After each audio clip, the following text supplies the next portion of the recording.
Kopš šī gada maija Ventspils poliklīnika īsteno projektu, kura mērķis ir uzlabot ārstniecības iestādes infrastruktūru.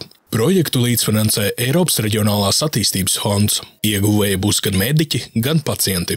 Projekta ietvaros izbūvēsim klimata kontroles sistēmu ar āra bloku un sienas kondicionieru izbūvi un arī uzstādīšanu ārstu speciālistu kabinētos, kur ir visaugstākā pacientu intensitāte un kuros saskaramies ar paaugstinātu telpu temperatūru. Poliklīnikas ēka tika uzcelta 2012. gadā. Tā ir moderna un energoefektīva, taču, kā rāda pieredze, tā ir būtisks trūkums. Vasaras mēnešos telpās var just pienācīgas ventilācijas un dzesēšanas sistēmas trūkumu. Lai šo problēmu novērstu, tiek plānota jaunas kondicionēšanas sistēmas ierīkošana.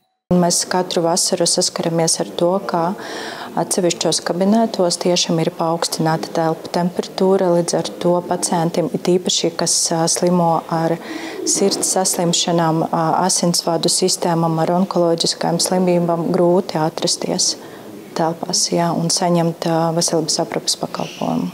Šobrīd norit iepirkuma procedūra, un pēc visu formalitāšu nokārtošanas darbi varēs sākties. Būvdarbi tiks veikti vakaros un brīvdienās, lai netraucētu poliklīnikas ikdienas darbu un pacientu pieņemšanu.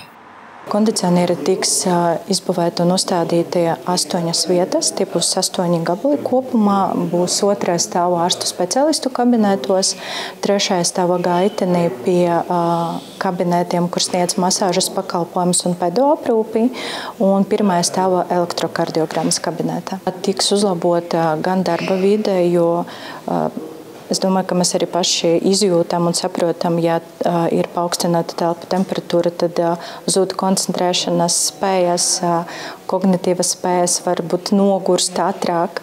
Tā kā tas arī ir vērsts uz to, lai uzlabotu darba vidi mūsu medicīnas personālam. Projektu plānots pabeigt līdz nākamā gada februāra beigām. Tā kopējās izmaksas ir nedaudz vairāk nekā 60 000 eiro, no tiem aptuveni 50 000 sedz Eiropas Reģionālās attīstības fonds un valsts budžets. Atlikušo finansējumu nodrošina Ventspils poliklīnika no saviem līdzekļiem.